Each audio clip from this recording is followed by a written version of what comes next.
I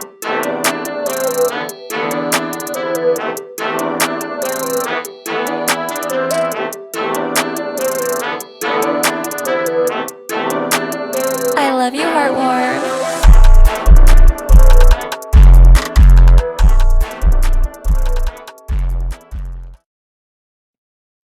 Welcome everybody to another episode of AutisHim, Black Fathers and Autism. We back once again with another episode, a very special episode. I'm Tyrone Green. I got my brother Lonnie, my brother Nick, and my brother Travis in the building. Like I said before, guys, we got a very, very special episode. This brother has been with us, not on the podcast, but in another capacity in the beginning. You could say he's one of the founding fathers of a special group called LEAP, which is Lead, Love, Elevate, and Empower for Black fathers or individuals of color that have children or loved ones on the spectrum. I don't know. I mean, there's so many things to say about him. He's a very cool individual. He's a doctor. So let's make sure we keep that in check. He is a doctor. Um, this brother has done a lot of amazing things when it comes to autism research.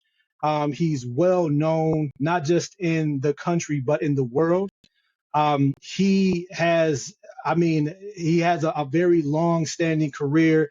He has worked for the University of Kansas, doing wonderful things over there, and has transitioned over to good old North Carolina. Please put your hands together for my friend, my brother, Dr. Brian Boyd. Fellas, thank you. Thank you, my man, Tyrone, for the intro. I would just say, though, that my mother reminds me I ain't no real doctor because I can't help with her health issues.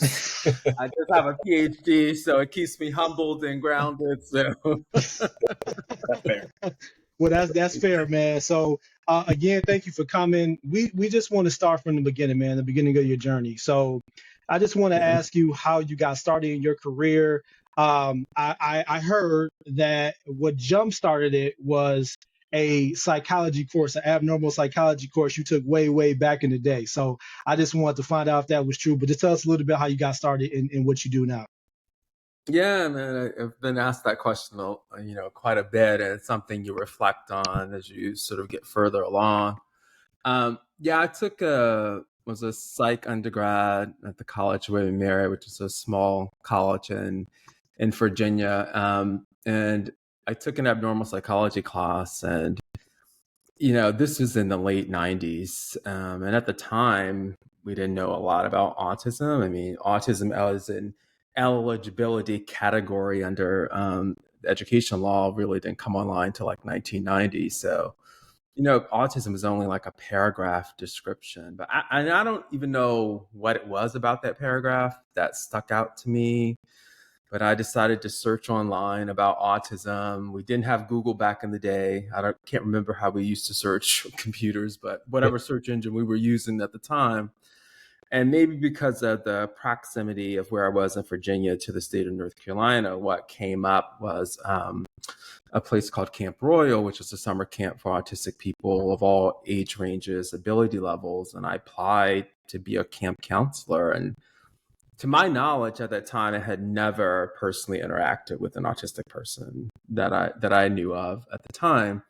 And that summer camp, it was a bunch of college students. Some had been there, once before, worked at a camp with autistic people once or twice before, but, not many of us had a lot of experience. So it was one of those things where you either sort of were like, I'm going to do this the rest of my life, because it was really intense. My first week, I worked with an autistic adult who was nonverbal. He had a seizure disorder. I had to take him to UNC hospitals. He had a seizure in the middle of the hospital. He tried to jump in the pond. He tried to bite me. That was all the first week. And I was like, I'm doing this for the rest of my life.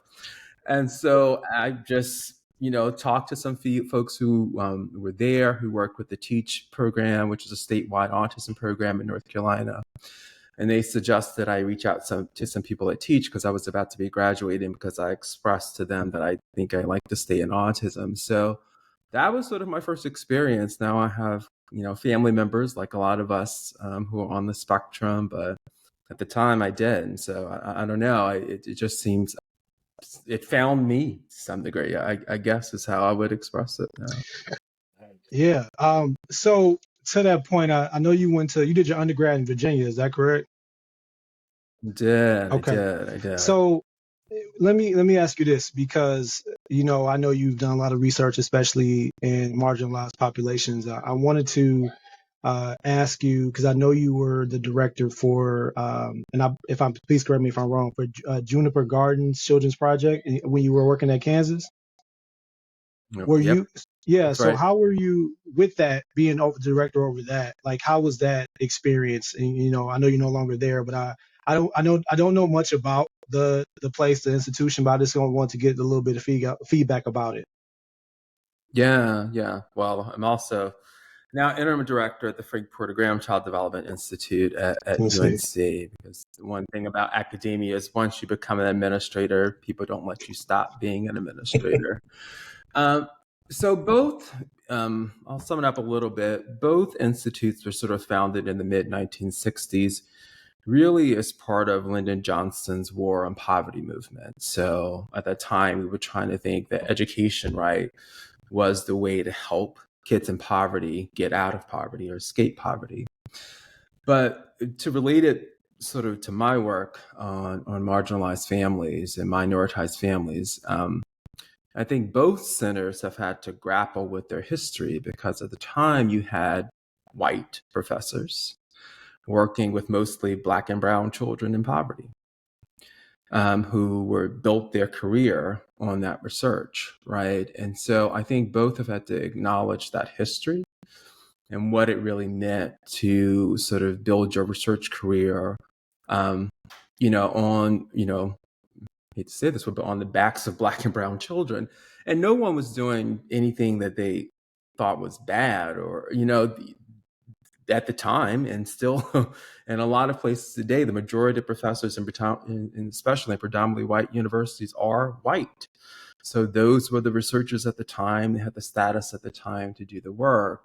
But one of the things I've tried to do at both places is really think about how we grow the pipeline of researchers of color, and sort of to think about at least giving credit and voice to the people who are in our research, right? Even if the researchers aren't people of color themselves, how are we really giving credit and voice to the people of color who are a part of our work? So, I think that's just something we have to grapple with as part of our history in general, and so it's something we're sort of coming into understanding and trying to acknowledge in both places, at both centers. All right, I have a question, Dr. Brian.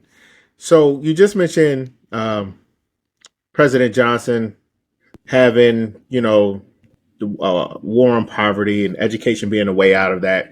As we look at, and as your background as a special educator, as we look at society today for children in autistic communities and families that are impacted by autism and maybe even other diagnoses or differing abilities, do you still think that education is the pathway out of poverty, looking at how so few, especially African Americans, are being educated and the disparities between education from African American in a general sense or even in a special education sense and other communities?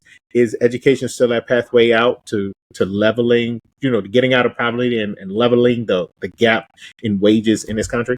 Man, that's a deep question, Nick. I mean, it's a complex question, right? I mean, what's the saying? Like a black man with a PhD is still an N-word to a lot of folks, right?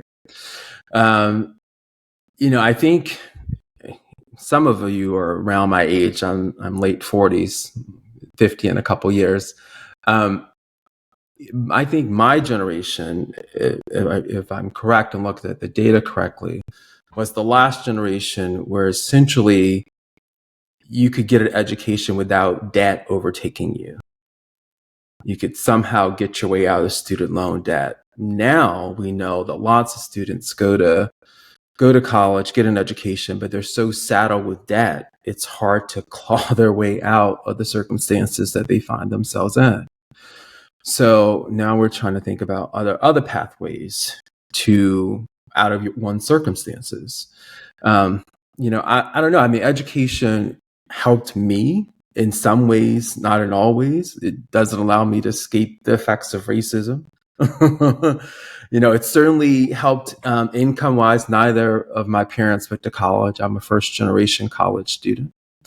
So it allowed me to have a different lifestyle than my parents were able to have. And my upbringing, I grew up in a household where we had to worry about lights being cut off and stuff like that. And I don't have that stress in my life, right now. So it's helpful to me, but I don't know if it's the pathway for everyone. I mean, I think in general, it's good to be educated, whatever that means, right? And it doesn't necessarily always mean a formal education for everyone, but learning and continuing to learn and for your own personal growth is an important thing, right? I think we should always be sort of continuous learners, even if we don't get a formal education. But I would say personally, it's been a good thing for me. It's allowed me to occupy spaces I wouldn't have been able to occupy if I didn't have the education I have. Very good point. I like definitely everything you said, and just bringing up the first generation thing. I'm same on my end. My parents did some community college, but just to be able to say I was the first to get a 4-year degree, it's amazing. Let's segue a bit to Black children.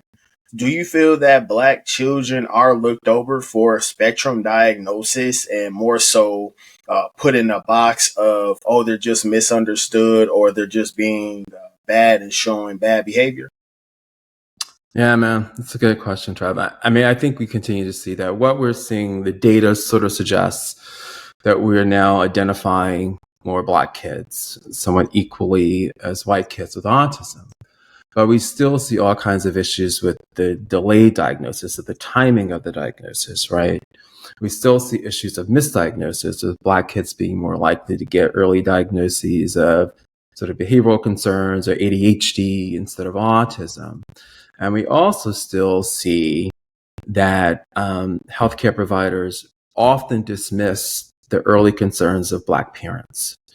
So Black parents know something is not quite right, or is going different with their kid, but the doctors don't always follow through. They don't always do the appropriate referrals. And so those biases manifest themselves, right? Because majority of the clinicians are not of color. And I do think it impacts how information is conveyed to Black parents, how Black parents are listened to or not listened to. And the kind of recommendations that are made to Black parents about the importance of following up or not following up when you notice something about your kid's development. And then we see other kinds of things like Black kids being more likely to be put in segregated classroom settings once they're in school, like advocating, some folks advocating for them put in those classroom settings versus inclusive or mainstream settings, even when that might be the better setting for them. And so I think there are lots of ways in which we see sort of Black children and families being treated differently in a system that wasn't designed for them in the first place. And so I think, that's the pushback we have to do. Unfortunate, it's often put on the parent to have to keep pushing back and pushing back and pushing back and pushing back, against the system. And that can wear you down. So the one thing I loved about LEAP and the group you guys formed is that it was community. Because that's what you need. You need community. You need people to help advocate with you and for you, right? And so that space was a sacred space because you guys are building community with each other. Dr. Brian, I want to, I've been trying to figure out how to ask this question because, like you said, with LEAP, we've built a community, and I think that's all we wanted to do was build a community, definitely with the help of yourself and Camille and other individuals, Kim, like helping us build that community. We couldn't have did it without you guys. But I wanted to ask, are you seeing in your research the conversation of ASD with minorities becoming more of a thing? Because I know there are spaces out there that people are having those conversations, but I know it's not a ton. And I'm just wondering, are you seeing more conversations? Are you seeing families having that conversation, initial diagnose, like having a conversation about ASD or getting their child or loved one diagnosed? Is that becoming more of a thing? Yeah, I mean, I don't know. I mean, the answer is yes, Tyrone, but where I was going with it, I was like thinking just when I first started in the field, how few families of color, in particular Black families of autistic kids, I saw. And I teach, which saw lots of kids. I mean, there was a few around, but now I see way more Black families talking about autism, engaging in that conversation in that space. I've had, probably because of the work I do, a number of Black families reach out to me and want to have conversation, talking about how they can form groups. One Black mom reached out to me because she wanted to start a group for Black autistic adolescents because she had a son who was an adolescent. But the other thing that we're beginning to see is Black autistic people speak up more. They say we want a voice in that space, that we don't want the neurodiversity conversation dominated, by people who don't look like us. And so that's been a great thing. Obviously there have always been Black families with autistic kids and kids of color, but I don't know if they just didn't have the power and ability to be able to speak up in the way they're able to speak up now. But I'm glad that's happening and that they're creating space for themselves and pushing, because I think it's led to some important things. Like I just did, a few months ago, a presentation for the sort of as part of the Interagency Autism Coordinating Committee, which is the federal government sort of organizes this committee that really sort of affects sort of funding for autism research across government agencies. And I gave a talk on sort of race and racism and autism.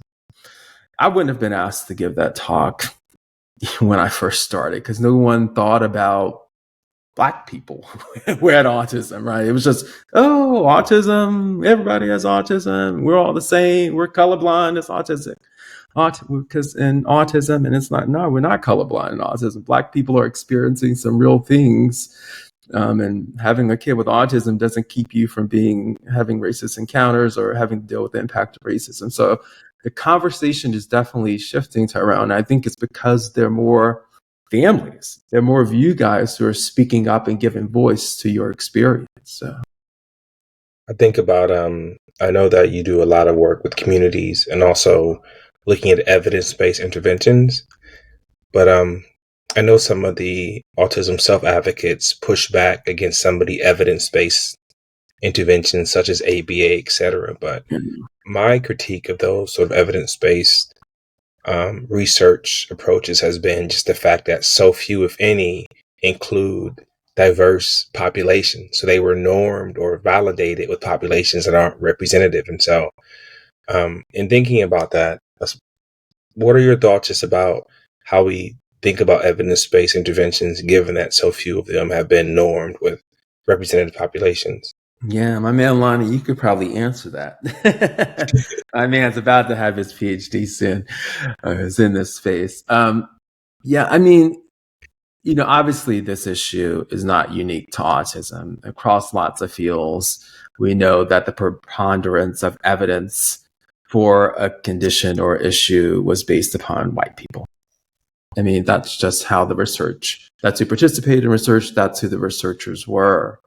But we do need to grapple with this in autism because we certainly know that most of the autism intervention research is based upon research with white, primarily middle-class families. And so it should make us question how we are making recommendations, intervention and support recommendations for families of color.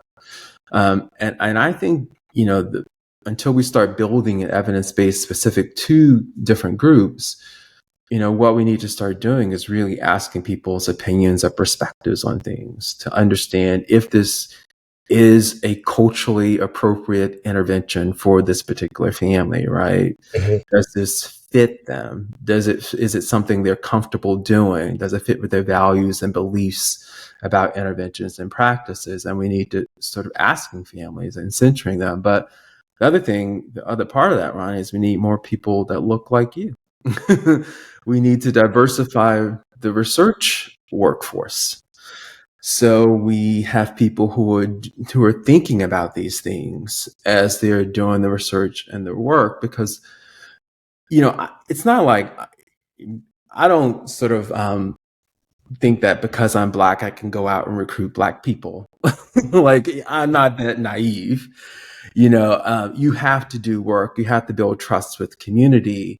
But I do have a different sort of vantage point, because they do see me differently than when a white researcher sort of approaches them. That's how I got connected with Camille in Color of Autism, right? She was looking for a Black person in the field to some degree. Now I had to earn her trust, which is the right thing, right?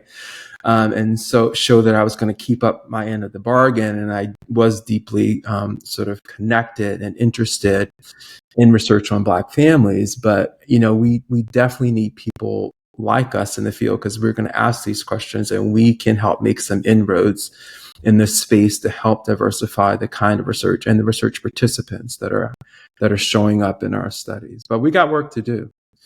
We got work to do. Piggybacking off of your last statement, and I know we need more diversity in the research space.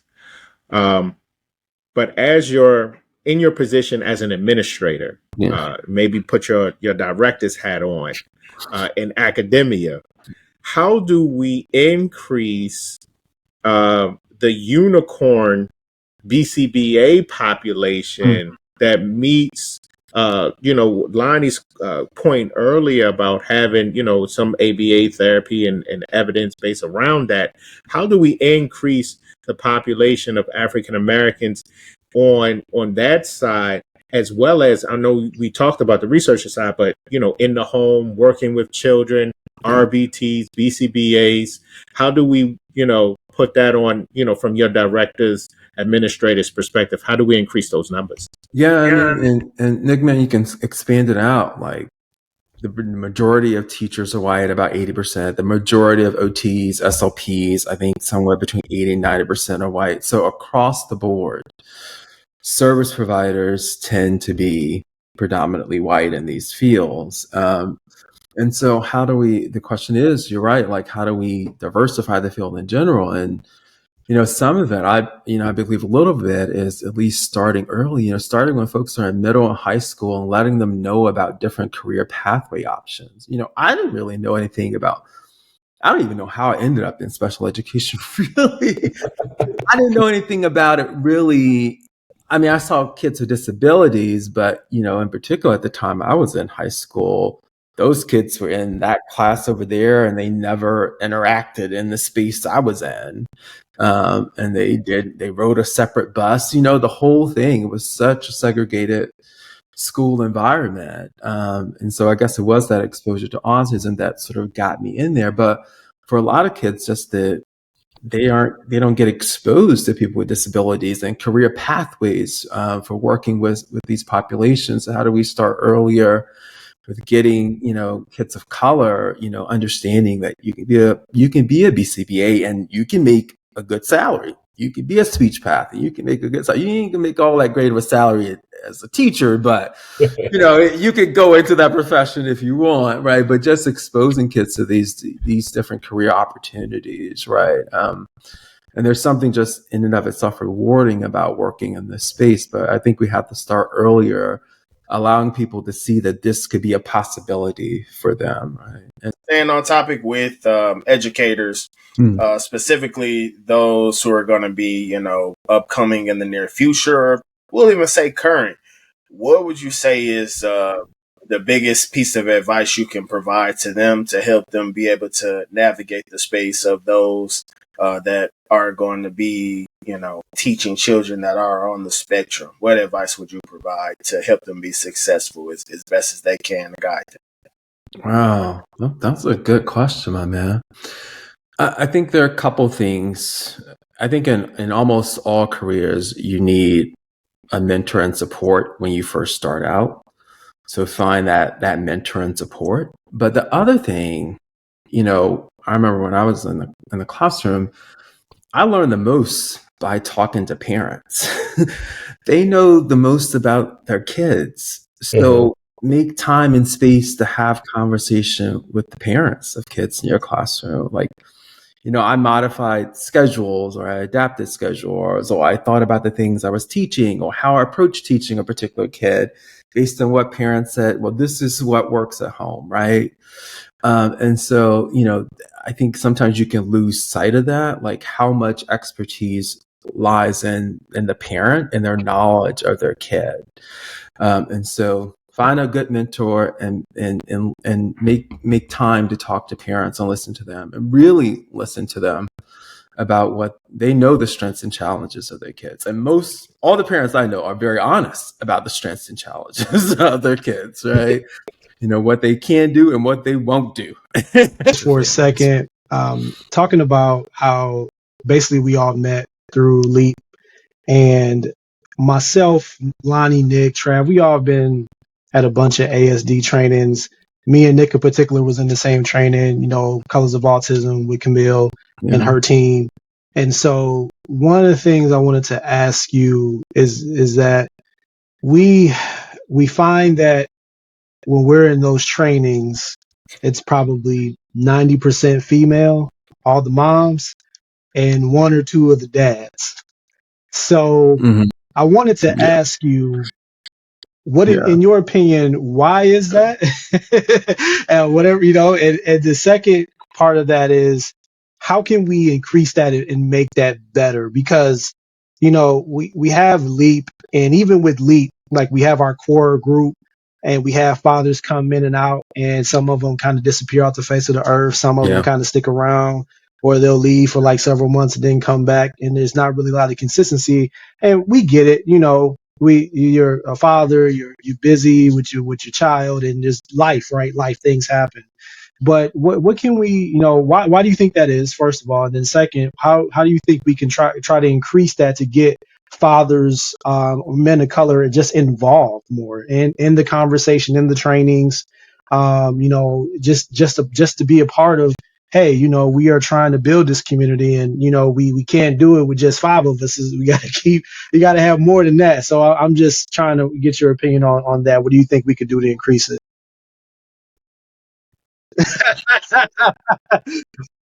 Man, you guys ain't playing around tonight. I should have had a drink before I came here.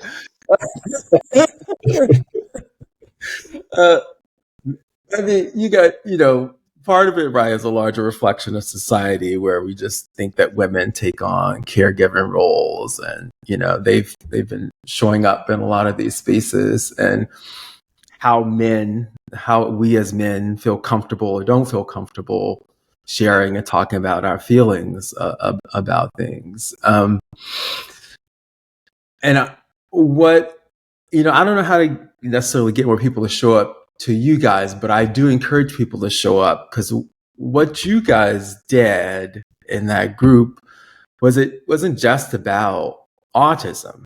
It was about being Black men. It was about just our general experience with life that made it where people, I think, wanted to keep showing up and keep coming back.